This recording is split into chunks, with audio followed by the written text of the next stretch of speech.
Hi guys, I'm Mani. Before listening this audiobook, please do like and subscribe my channel. And if you want more audiobook like this, please let me know in the comment section. So, let's get started. A Man Called Ovi. New York Times bestseller. Fredrik Backman. The most heartwarming book you will ever read. Dear Nida, it's always meant to make you laugh. Always. Chapter 1. A man called Ovi buys a computer. This is not a computer. Ovi is 59. He drives a Saab. He's the kind of man who points at people. He does not like the look of, as if they were burglars and his forefinger a policeman's torch. He stands at the counter of a shop where owners of Japanese cars come to purchase white cables. Ovi eyes the sales assistant for a long time before shaking a medium-sized white box at him. So, this is one of those opats, is it? He demands. The assistant, a young man with a single-digit body mass index, looks ill at ease. He visibly struggles to control his urge to snatch the box out of Ovi's hands. Yes, exactly, an iPad. Do you think you could stop shaking it like that? Ovi gives the box a skeptical glance, as if it's a highly dubious sort of box. A box that rides a scooter and wears tracksuit trousers and just called Ovi my friend before offering to sell him a watch. I see. So it's a computer, yes? The sales assistant nods, then hesitates and quickly shakes his head.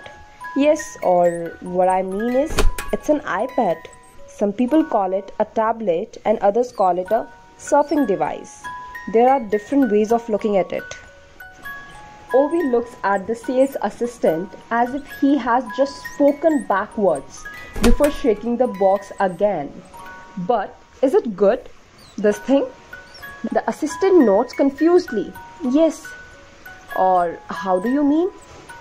Ovi sighs and starts talking slowly, articulating his words as if the only problem here is his adversary impaired hearing. Is it good? Is it a good computer? Assistant scratches his chin. Yeah, it's really good. But it depends what sort of computer you want. Ovi glares at him. I want a computer. A normal bloody computer. Silence descends over the two men for a short while. The assistant clears his throat. Well, it is not really a normal computer. Maybe you would rather have a... The assistant stops and seems to be looking for a word that falls within the bounds of comprehension of the man facing him. Then he clears his throat again and says, a laptop. Ovi shakes his head widely and leans menacingly over the counter. No, I don't want a laptop. I want a computer.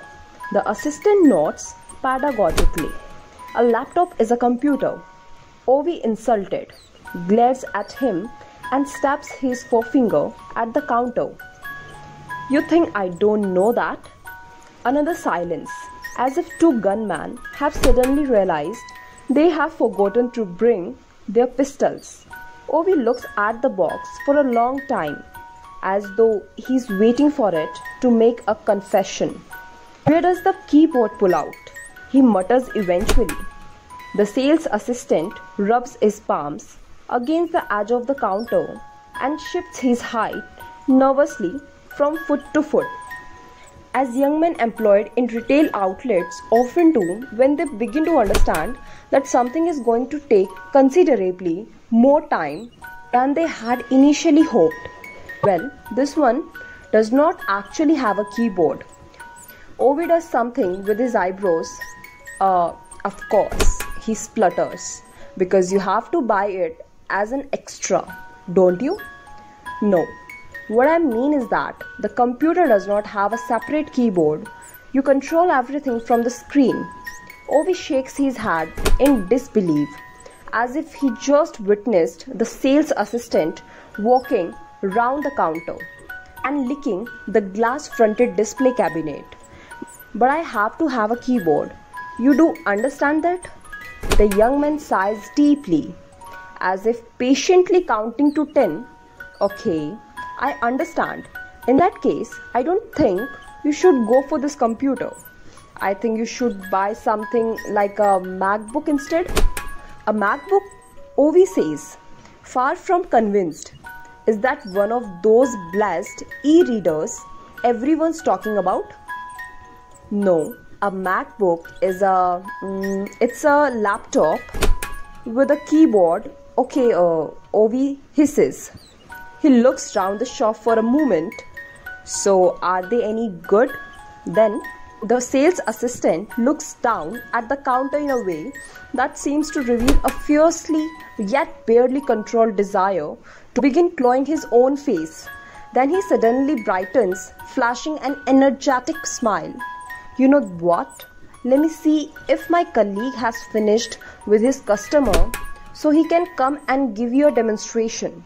Ovi checks his watch and grudgingly agrees, reminding the assistant that some people have better things to do than stand around all day waiting. The assistant gives him a quick nod, then disappears and comes back after a few moments with the colleague.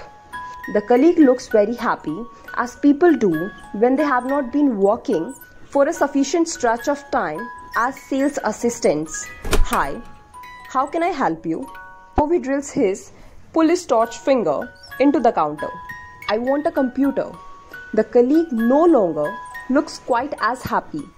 He gives the first sales assistant an insinuating glance as if to say he will pay him back for this. In the meantime, the first sales assistant mutters, I can't take any more. I'm going for lunch. Lunch? Snorts Ovi. That's the only thing people care about nowadays. I'm sorry, says the colleague and turns round. Lunch. He sneers, then tosses the box onto the counter and swiftly walks out. Chapter 2. 3 weeks earlier, a man called Ovi makes his neighborhood inspection. It was 5 to 6 in the morning when Ovi and the cat met for the first time. The cat instantly disliked Ovi exceedingly. The feeling was very much reciprocated. Ovi had, as usual, got up 10 minutes earlier. He could not make head nor tail of people who overslept and blame it on the alarm clock not ringing. Ovi had never owned an alarm clock in his entire life. He woke up at 5:45, and that was when he got up. Every morning, for the almost 4 decades they had lived in this house, Ovi had put on the coffee percolator using exactly the same amount of coffee as any other morning, and then drunk a cup with his wife. 1 measure for each cup and 1 extra for the jug, no more, no less. People did not know how to do that anymore. Brew some proper coffee. In the same way as nowadays nobody could write with a pen, because now it was all computers and espresso machines. And where was the world going if people could not even write or brew a bit of coffee? While his proper cup of coffee was brewing, he put on his navy blue trousers and jacket, stepped into his wooden clogs and shoved his hands in his pockets in that particular way of a middle-aged man who expects the worthless world outside to disappoint him. Then he made his morning inspection of the street.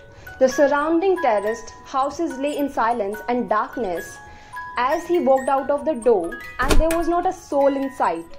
Might have known, thought Ovi. In the street, no one took the trouble to get up any earlier than they had to. Nowadays, it was just self-employed people and other disreputable sorts living here. The cat sat with a nonchalant expression in the middle of the footpath that ran between the houses. It had half a tail and only 1 ear. Patches of fur were missing here and there, as if someone had pulled it out in handfuls. Not a very impressive feline. Ovi stormed forward. The cat stood up. Ovi stopped. They stood there, measuring up to each other for a few moments, like 2 potential troublemakers in a small town bar. Ovi considered throwing one of his clogs at it. The cat looked as if it regretted not bringing its own clogs to lob back. Scram! Ovi bellowed so abruptly that the cat jumped back. It briefly scrutinized the 59-year-old man, and his clogs then turned and lolloped off.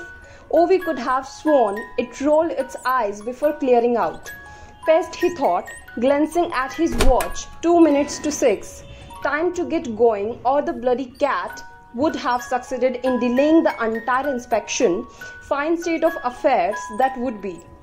He began marching along the footpath between the houses. He stopped by the traffic sign informing motorists that they were prohibited from entering the residential area.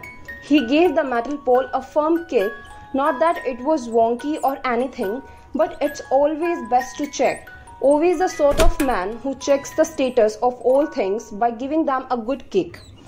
He walked across the parking area and strolled back and forth along all the garages to make sure none of them had been burgled in the night or set on fire by gangs of vandals. Such things had never happened round here. But then Ovi had never skipped one of his inspections either.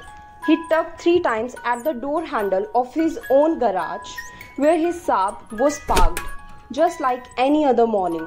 After this, he detoured through the guest parking area, where car could only be left for up to 24 hours.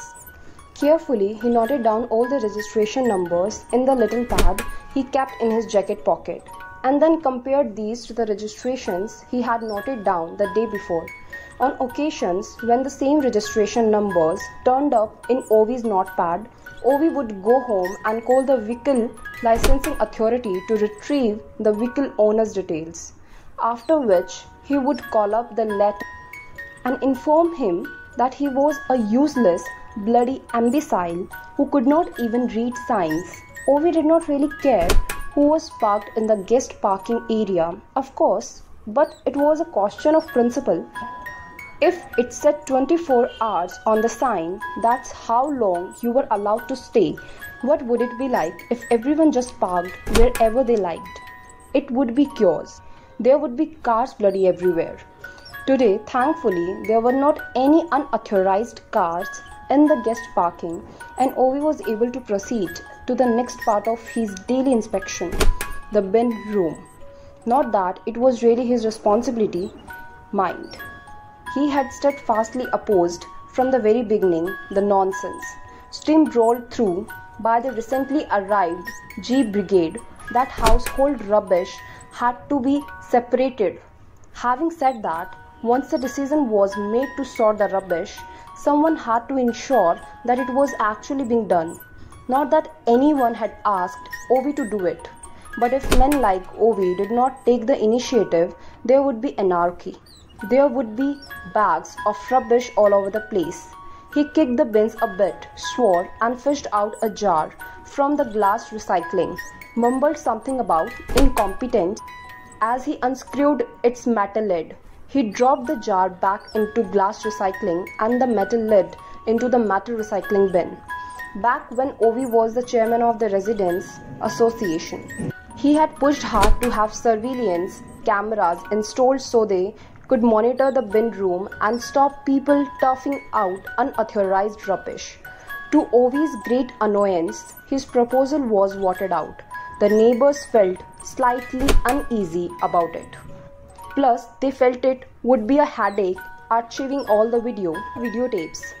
This in spite of Ovi repeatedly arguing that those with honest intentions had nothing to fear from the truth.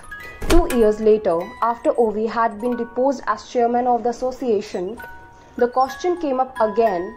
The new steering group explained snappily to the residents that there was a new-fangled camera available, activated by movement sensors which sent the footage directly to the internet.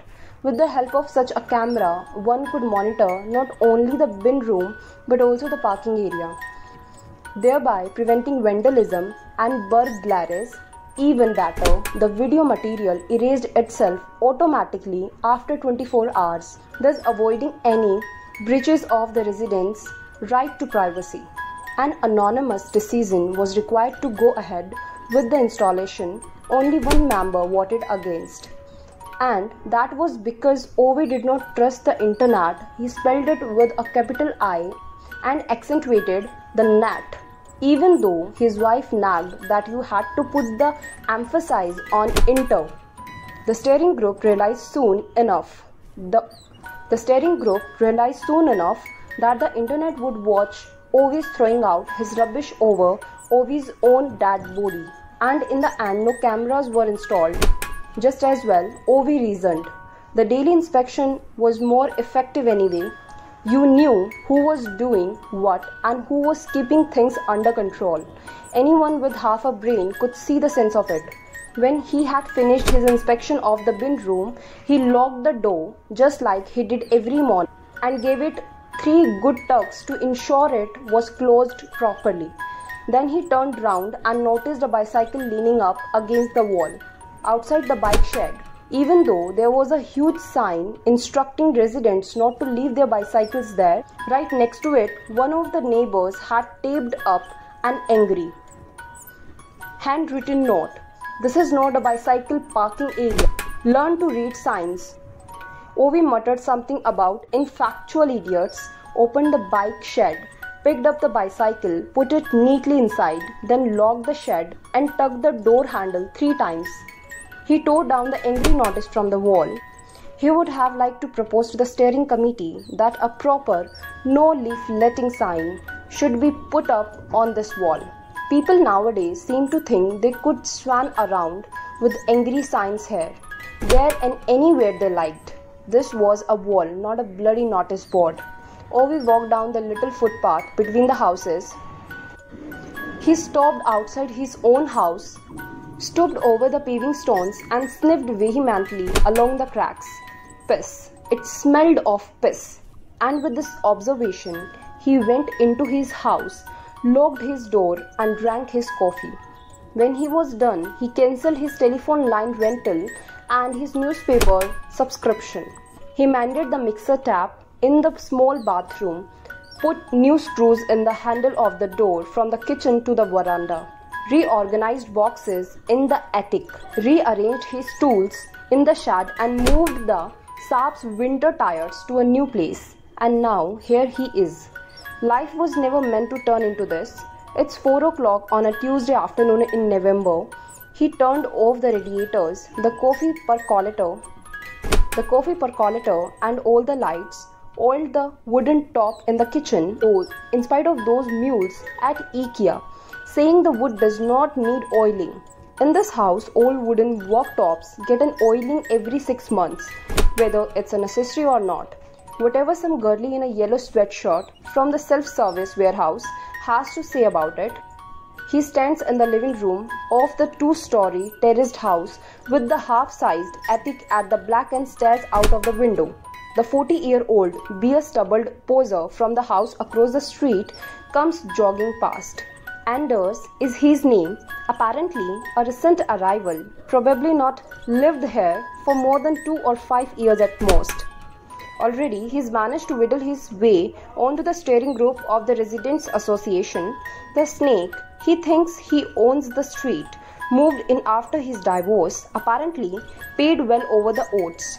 Typically of these bastards, they come here and push up the property prices for honest people, as if this was some sort of upper class area.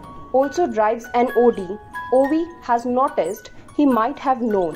Self-employed people and idiots all drive ODs. Ovi tucks his hand into his pockets. He directs a slightly imperious kick at the skirting board. This terraced house is slightly too big for Ovi and his wife. Really, he can just about admit that. But it's all paid for. There's not a penny left in loans, which is certainly more than one could say for the clothes horse. It's all loans nowadays. Everyone knows the way people carry on. Ovi has paid his mortgage, done his duty, gone to work, never taken a day of sick leave, shouldered his share of the burden, taken a bit of responsibility. No one does that anymore. No one takes responsibility. Now it's just computers and consultants and council bigwigs going to strip clubs and selling apartments leases under the table. Tax havens and share portfolios No one wants to work. A country full of people who just want to have lunch all day. Won't it be nice to slow down a bit?